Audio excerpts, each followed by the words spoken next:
अधिकतर बच्चों में ऐसा केसेस देखे गए हैं कि वो टीचर के पढ़ाने के बाद उन्हें कुछ भी समझ में नहीं आता।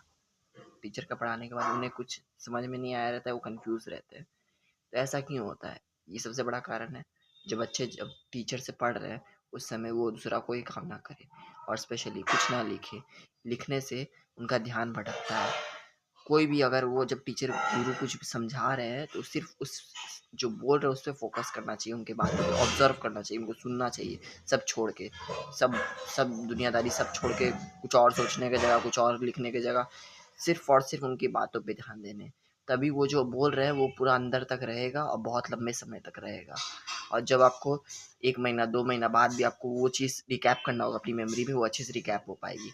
पर वहीं आपको अगर उस समय जो वो पढ़ा रहे हैं, आप कुछ लिख रहे हैं तो आप कंफ्यूज रहेंगे। जो लिख रहे हैं तो वो भी नहीं समझ में आएगा क्या क्यों लिखे, और ना ही वो जो बोल रहे थे वो भी ठीक से समझ में आएगा।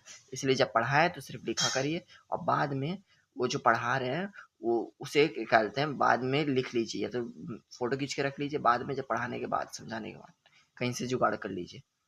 पर जब पढ़ाए तो सिर्फ उनकी बातों को सुनिए।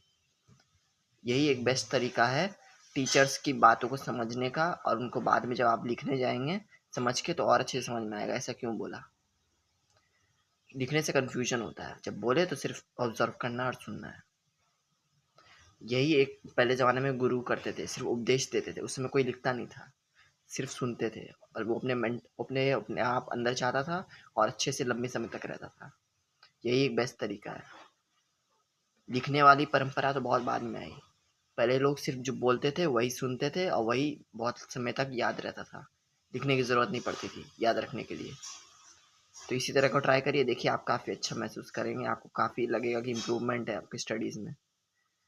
लिखने से ज़्यादा सुनने पे ऑब्जर्व करिए, और बाद में किसी से नोट्स ले लीजिए।